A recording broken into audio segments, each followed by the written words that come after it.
Nous sommes en 1947. La Seconde Guerre mondiale a pris fin, laissant l'Europe dévastée et vulnérable. De ces ruines, une idée ambitieuse a émergé, le plan Marshall. Nommé d'après le secrétaire d'État américain George Marshall, le plan visait à reconstruire l'Europe déchirée par la guerre. Marshall, un leader militaire respecté pendant la guerre, a reconnu le besoin désespéré d'aide.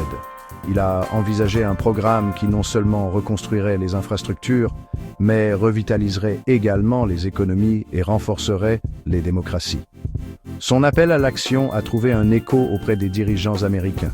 Les États-Unis, sortis de la guerre relativement indemnes, étaient dans une position unique pour aider. Le plan Marshall témoignait de l'esprit de générosité américain et de son engagement envers la stabilité internationale. Il a également servi de manœuvre stratégique dans la guerre froide naissante. En favorisant la reprise économique et la stabilité politique en Europe occidentale, les États-Unis visaient à contenir la propagation du communisme. La Seconde Guerre mondiale a laissé l'Europe en ruine, tant physiquement qu'économiquement. Les villes étaient en ruine, les industries anéanties et la production agricole en chute libre. Des millions de personnes étaient déplacées et la menace de famine était imminente. La guerre n'avait pas seulement détruit les infrastructures, mais aussi perturbé les réseaux commerciaux et brisé les systèmes financiers. L'hiver 1946-1947 fut particulièrement rigoureux, exacerbant les conditions déjà désastreuses. La situation était catastrophique. Les gens luttaient pour survivre, et encore plus pour reconstruire leur vie. La guerre avait profondément marqué le moral des populations. Les cicatrices du conflit étaient profondes, et l'avenir semblait incertain. Dans ce contexte de dévastation et de désespoir, le plan Marshall offrait une lueur d'espoir. Il représentait une bouée de sauvetage pour un continent au bord du gouffre. Les États-Unis avaient des intérêts à la fois humanitaires et stratégiques à apporter leur aide à l'Europe. La crise humanitaire en Europe pesait lourdement sur la conscience du peuple américain. Les images de dévastation et de souffrance diffusées à travers l'Atlantique ont suscité des appels à l'action.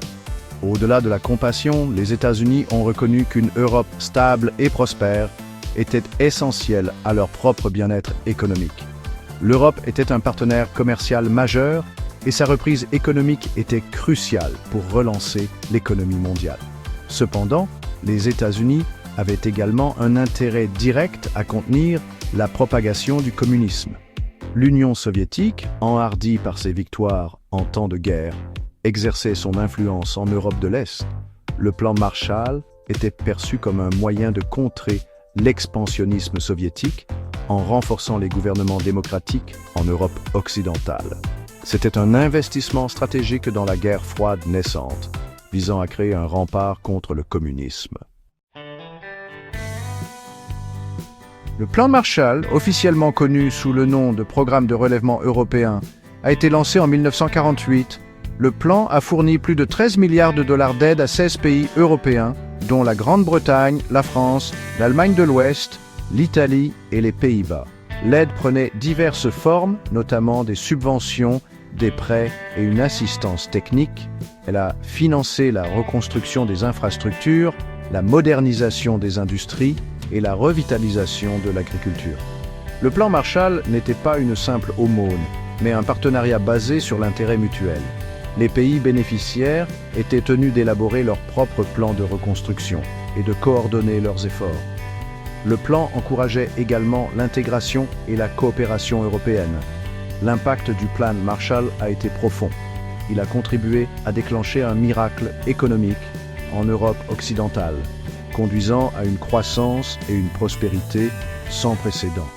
En 1952, la production industrielle en Europe occidentale avait dépassé les niveaux d'avant-guerre. Le plan a également contribué à promouvoir la stabilité politique et à renforcer les institutions démocratiques, jetant les bases de l'Union européenne.